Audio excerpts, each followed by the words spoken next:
Hello and welcome to another episode of Motoring Middle East. Today we're reviewing the 2018 Land Cruiser Prado, which they're calling all new, but let's be honest, is really more of a very significant facelift. So what's new for 2018? Well, they've taken the front of it and turned it into a Land Cruiser. It's got the same sort of Land Cruiser inspired double bubble bonnet. It's got a much nicer front grille. The old one was, let's be honest, not the most attractive SUV ever made. New one's a lot better. And around the back we've got some new taillights, but that's really about it. It's just a new front end. Interior's also, of course, been significantly updated. Engine's the same. It's still a 4-litre V6, 270 horsepower, thereabouts. 6-speed auto. It's got a lot more off-road gubbins brought from the Land Cruiser. In effect, this is sort of a scaled-down Land Cruiser. They're taking a lot of the same appearance trims, and they save on all the design cues, and they put it on the smaller Prado. And it's got crawl control, which is very, very good if you're off-road and you get stuck, which I don't intend to be. But it happens. Prices start from around 129,000 dirhams for a 3-door, 4-cylinder 2.7, which is not the greatest engine in the world, to this one, which is about 204,000 dirhams for this limited model, which comes with all the toys, including surround view cameras, blind spot assist, all the airbags you could possibly want, for kinetic dynamic suspension, which makes it drive nice on the road, and basically air-conditioned seats. It's not a Land Cruiser. It's a Lexus GX460 for like 100,000 dirhams less. So that way the Prado is actually quite a bargain if you think of all the things that they've thrown into it. However, it is getting on a bit. The first one was launched all the way back in 2009. So can it really be competent against today's cars, the likes of the Grand Cherokee, etc., the Volvo XC90, XC60? Let's find out. So doing a quick walk around of the 2018 Prado, and as you can see, they've really cleaned up the front end. As I said, it just looks so much better. It looks much more handsome. I particularly like in this really dark slate grey color. The lighter colors don't do it any favors, but darker colors have always suited this car. It's still quite a blocky SUV from the old school, because this is an old school SUV. This is the 150 series Prado. It's as tough as a Land Cruiser. It may seem hard to believe, considering there's such a yummy mummy wagon approach to it and the way that people have bought it, but this car can actually take on the hardest, toughest terrain out there. Of course, you were not looking at this front bumper because approach angle is not superb, but the bumper is pretty tough. There is a skid plate in the bottom, which has taken, let's be honest, a knock or two. But the car has decent approach angles. If you see it from the side, it doesn't look like it. Ground clearance also nothing special, but it's a good car. Visibility, of course, is great. The greenhouse is frankly massive, because it's an older car, so it doesn't have those crazy thick A-pillars. It does look like a Lexus GX460. I'm not sure that's a bad thing, because this is a car that's really quite handsome, if understated. 18-inch wheels, running Dunlop AT22 tires, 265, 60/18. It's kind of admission by Toyota that nobody's really taking these cars off-road, because I wouldn't put 18-inch wheels on a car. If I was making this off-road cable, I would take them straight off and put some 17s. But they're okay, they do well. A bit road biased, the tires, they grip quite well on the road. They're not too noisy, but they're not really off-roady kind of wheels and tires. I'll get rid of them straight away. I should stress, they do the job, but that's really about it. Not exceptional. At the back, it's the same old Prado you know and love, except now that it's got this rather bizarre light cover. It's kind of a garnish, really. I won't say it's going to sway your decision one way or the other. One thing I do like is a little detail here. There's a lock and unlock button, and that's for the smart key, which is in my pocket. Once I fish it out, bear with me. Yeah, that smart key, which actually says Land Cruiser on it. So now they're trying to pretend it's not a Prado, but it is a Prado. They should be. It's a really good car. I've owned one of these things. Let's see what the interior space is like. Predictably massive. And whoa, what's happened here? This car's been through some hell. This is the media car, of course. It's got a subwoofer in the back. It's got a pretty decent JBL sound system. Cream white interior. Actually, let's get to the interior. Although most of you already have driven Prado, so you know exactly what it's going to be like. One thing I just want to highlight about the rear before I move on is that it's got, on this top limited model, electric folding rear seats. So hopefully I got the right button here. Check that out. It's obviously the manual seats are faster to do it, but I do like that. What man doesn't love mechanical or mechanized stuff? And actually goes down the same way. I'm going to do it again. Do it again, he said. Hold the button down. So slick. And of course, once that's cleared away, you get a full flat load floor. Makes you wonder where the rear seat wheels are though. Unlike Shahzad, I'm not going to really bother getting in and showing you the interior because it's a Prado. You all know what it's like. You've all probably been in one in the last 10 years. The rear seat accommodation is good, it's comfortable, it's got plenty of recline. Not the most spacious car in the world, but that's why you buy a Land Cruiser, the big brother. Look at the amount of crap I've just got strewn everywhere, my bags, and I can actually carry a full compressor in the back. Lack of tie down and things like that. I would like more sort of storage areas because let's be honest, this is an oldish car, so it doesn't have it. It's got plenty of space here to keep bottles. A 2-liter bottle down there. A little speaker down here, so that's where they've hide the speakers. Or it's more of a tweeter because the actual big speaker is down here.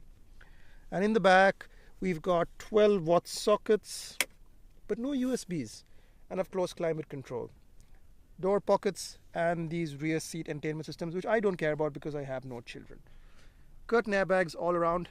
Let's go to the front. Doing it live in real time. Now, hold on. This is the new and updated interior, which is really, again, borrowed a lot of Land Cruiser stuff. Doors are exactly the same, so again, I'm not wasting too much time. It's got the steering wheel from the Land Cruiser, so when you look out, you see the Land Cruiser bonnet, and you see a Land Cruiser steering wheel. And what's this? A Land Cruiser gear knob. You're getting where I'm going with this. It feels like a Land Cruiser. When you get behind the wheel, it doesn't actually feel like a Land Cruiser, it feels like a Prado. They've got the nice Lexus-style dark instruments, the Optitrons, so they get up and light up in a really nice fashion. I really quite like these instruments. They're very nice. The interior, pretty good. Famous Toyota clock. But now it's been modified, so they've actually taken the HM and OO for adjustments and put it here. But it's still the famous clock. We know where you are. Lots of shiny silver plastic and piano black. Not sure it's my favorite color combination, but it works. You know, it's not offensive. The infotainment system is pretty much the Lexus system they used to use years ago. It does have an interesting problem. It doesn't pair up properly with my iPhone 10. Now, if you have a regular iPhone or an Android, it seems to work absolutely fine. But iPhone 10's put into this infinite reboot, and I don't know what the problem is. I've spoken to Toyota and asked them to get back to me. But as it stands right now, if you hook up an iPhone 10 via Bluetooth, it doesn't work properly. The car just keeps on rebooting infinitely. Not the car, when the car is actually fine. It's the entertainment system, so you can't use navigation, etc. You can for about 2 minutes and then the car reboots. Otherwise, the car is fine. Sound system is good. It's got speakers everywhere, absolutely everywhere. What have we got down here? Okay, I should explain some of these things, what they do. So, engine start, by the way, down here. I don't know if it's always down there. It's got a round view, so if I press that, it's got full 360 camera. Very nice, very nice. Very, very useful. I think every car should have it. AC is predictably strong. Sound system, as I said, quite decent sound quality. Can't complain. It's a JBL synthesis system. Traction control off here. You hold down for a million seconds and it does it. Second start off in second gear. Handy if you're in the sand, but this car doesn't have a huge amount of torque, so no, not really. I'll get to these two big knobs. You're wondering what they do, but I'll get to them.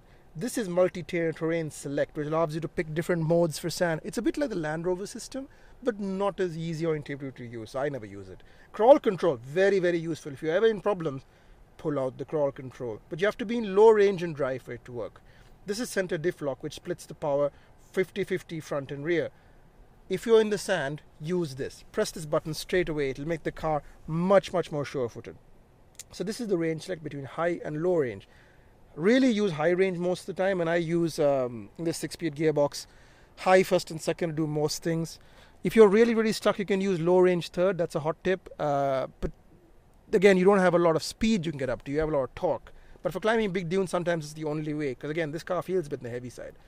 This is the crawl control speed. I don't know why this knob is so massive, but it controls the speed of crawl control. And what crawl control basically does is behaves like locking diffs front and rear. So it allows the car to effectively rise up like this camera out of the sand. It will never get stuck. Steering wheel, you've got your knobs here to control the system. So lots and lots of eco mode options, or rather fuel economy options. This car is not particularly good on gas. That's very handy actually. That's the tire pressure monitoring system. And we've got compass. What uses a compass? Nothing. That's the music. And no messages and settings, of which the only setting is really blind spot monitor. So it's pretty basic.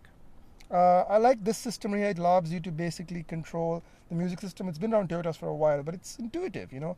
Unlike some other companies, Ford, which have incredibly complicated systems. Here it's like call, pick up, hang up. Yeah, it's all very easy. No CarPlay. Again, I think the system is a little bit behind the times, but conservative Toyota buyers won't really care. And what do we have up here? We've got all your sunroof gubbins, etc. I have a real question. Does anybody actually use sunroofs in cars? Alright, let's get this very briefly on the road and then take it off-road. Because that's what you want to know, if this car still lives up to that Prado legacy. And we're about to find out. So we're going to take a look at the Prado on-road very briefly. I mean, you know what a Prado drives like. You've probably driven one, especially 4 liters. There were so many of these things. You could practically walk on them across Bar and the roofs of them. So same drivetrain as before, 4 liter V6, 6-speed auto. Not the fastest car in the world. This is full kick down. 100. Yeah, it's not the greatest. You can actually change the modes here. There's a button here that does eco, normal, and sport, and that basically changes auto response. So makes it a little bit more lively, but I wouldn't describe it as effervescent or anything like that. So it's still a body-on-frame off-roader, and it does come with compromises. This is a tall, narrow, tippy vehicle. It's a bit slab-sided. The KDSS stuff, which is actually the first time I've driven a car KDSS, helps a lot because it makes it a bit flatter through cornering and yet still gives you that amazing articulation off-road. But I wouldn't describe it as anything close to like a new Land Rover or anything like that. It's good for a Toyota. The ride is very good, or even the 80-inch wheels, the ride is pretty good. Can't complain. Absorbs a lot of secondary impacts very nicely. Steering, you can see the wind actually pushing the car off the road because it's like a sail. The steering is hydraulic still, so it's got plenty of weight, maybe too much weight. It's a little heavy feeling sometimes. So maybe not the best thing in the world. Driving position is good. You get this fantastic greenhouse view of the world. It's a nice enough car to drive. If we were 10 years ago, I think today a lot of the cars in the segment have really caught up and overtaken, especially Grand Cherokee, XC60 and so on. They're not as good off-road. Well, Grand Cherokee maybe. Well, about to find out now. Brief little off-road sojourn, but yeah, it feels a bit on the old side to drive. And certainly no great taste performance-wise. But it feels very tough, feels very heavy, feels very solidly built. All those cars are nice and flashy and modern, but this car is a working man's tool that will last and last and last till the end of time. I have no doubt that it will live up to the Toyota off-road heritage. I don't think the on-road dynamics can be improved. I think it's time there's an all-new Prado. But if you know what you're getting into with Prado, it's perfectly fine. It just feels a little dated. Okay, so I'm going to do a quick little run around Kudra, the same place I took the Land Cruiser Extreme previously, just to get an idea of what this car can do out of the box. Because again, 18-inch wheels, KDSS, not a lot of lift, in fact no lift. I mean, this is a stock height car with fairly vulnerable bumpers. But let's see if it lives up to that Prado reputation. So I've put the center diff lock on, put it in drive, and I think I'm going to leave it in second gear. See how it does. I've deflated the tires to about 15 at the front and about 13 at the back, because the back should already be a little bit less hard. There's nothing in it. Oh, bumpy. By the way, Prado, I don't know if you can see this, but this is a really bumpy piece of ground, and the Prado has always had great off-road suspension. And one of the things about Toyotas and this car is that it's been a really, really easy car to drive. Considering how bumpy this is, most cars will be hopping about, but it's just soaking it up. It's bumpy, but not aggressively so. Let's give it some beans and see how it is. I made a classic off-roader mistake. I've set off with the traction control on. So now you're going to see me fix that in real time. So put that in. Pause. On. Off. That's more like it. That's more like it. I get the full access to the power. Let's see how she do. It's a matte Fairline, but I'm using it off-road. Wow, it really is. These are thick ruts, but this car is not bothered. Going sideways up the hill. Doing well, doing well. I shouldn't have doubted for a second. Prados are, of course, a Toyota, and off-road is what they do best. You know, my pickup truck, my Dodge, would absolutely rattle itself to pieces over this, but this Toyota just feels solid, so solid. Now the engine feels a little bit sluggish and a bit low, and to be honest, a bit thirsty on road. It's an old engine. Feels great off-road. It's got tons of torque. You don't have to really use the power so much, unlike a Jeep where you rev it a bit more. But the Jeep revs freely. This doesn't. This is a little bit lazy to rev, although this is a car with only 2,000 kilometers on the clock. And again, I can go down this hill and talk to you because it's a Toyota and they aren't difficult to drive off-road. Alright, let's not get too crazy. You don't want to pump a bead, so that would be disastrous on an 80-inch wheel, and also because it's a lovely day. Look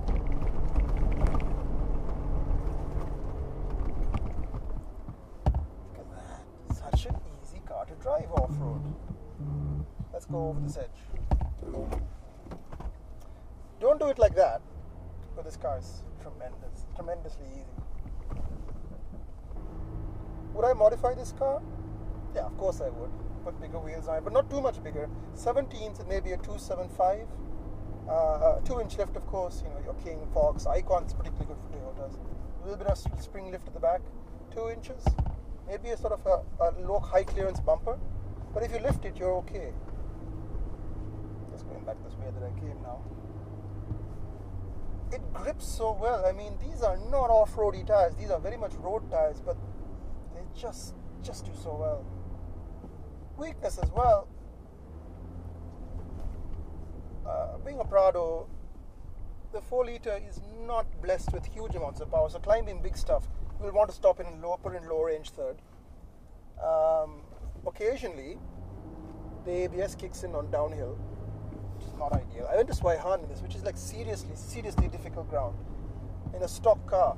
And this car came back without any problems. Every other car had problems, but this car came back with 0 issues. So it can do serious stuff. Oh, one more thing I'd probably do, change that front bumper so I have more clearance, because it does tend to wipe its nose on things and it gets old changing bumpers. So put a skid plate on there. Out of the box, it's still a fantastic off-roader. The problem is that people's priorities have changed, you know. There was a time when everybody went off-road every weekend in Toyotas. Now they all go for the most extreme car they can, which is an FJ. They're Toyota people, or Jeeps. But actually, this car is great for a family to go off-road. It'll do the beach, it'll do camping. And on these low tire pressures, it just walks up everything. But I think Toyota done the right thing. I mean, even on 18s, it still performs appropriately. I think it still sort of does the job off-road. Enough for most people, and certainly enough for me. Look at that, the ride is sensational. I might even say it's better than the big boy Land Cruiser.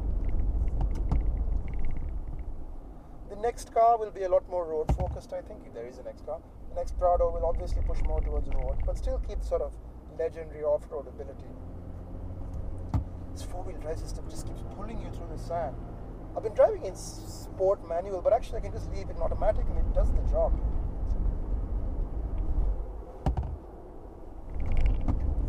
What a machine. What a machine. This is Kudra where everybody gets stuck, right? Unless you're driving a Land Cruiser. And even if you do get stuck, crawl control will save you. I've used crawl control twice in this car. Once when I was side sloped and stuck really badly, and another time when I was on a very small crest like this and couldn't get off. Well, I've come to a fence. Better be careful. There's some barbed wire here, which is always a bad sign. I'll just go over it. It's fine.